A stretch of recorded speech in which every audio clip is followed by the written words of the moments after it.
भय का त्याग करो, भविष्य की चिंता छोड़ दो, क्योंकि उसका नियंत्रण मेरे हाथ में है। कृतज्ञ बनो। जो अब तेरे जीवन में आने वाला है उसे पूरे आनंद और विनम्रता के साथ स्वीकार करना। मुझ पर विश्वास रखो। जब पूरी दुनिया साथ छोड़ दे तब भी याद रखना कि तेरा श्याम तेरे साथ खद्दा है।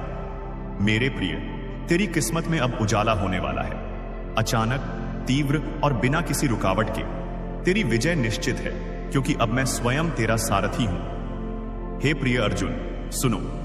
अब तुम्हारे जीवन में केवल संघर्ष की धूल नहीं उड़ेगी, बल्कि समाधान का सूरज उगेगा। तुम्हें लगता था कि तुम्हारे कार्यों में देरी हो रही है, पर वह दंड नहीं था, वह मेरा दिव्य संरक्षण था। मैं तुम्हें उन रास्तों पर जाने से रोक रहा था जहां तुम्हारे लिए केवल कांटे बिछे थे। समय तुम्हारे विरुद्ध नहीं, बल्कि तुम्हारे हित में कार्य कर रहा था।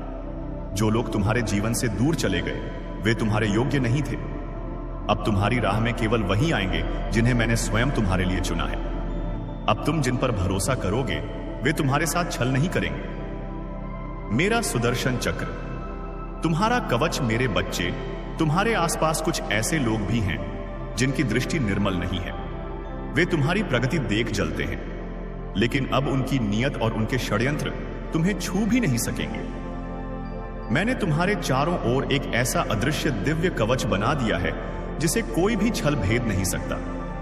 वे जितनी चालें चलेंगे स्वयं ही अपनी बुनी हुई जाल में उलझते जाएंगे। तुम बस शांत रहो और अपनी ऊर्जा मुझ पर केंद्रित करो। तुम्हारे जीवन में अब दुविधा, डिलेमा नहीं होगी।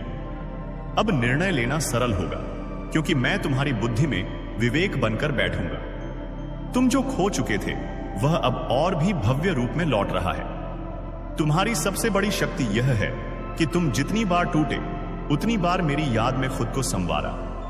दुनिया ने तुम्हारे आंसू देखे होंगे, पर मैंने उन आंसुओं में छिपी तुम्हारी पवित्र आत्मा को देखा है।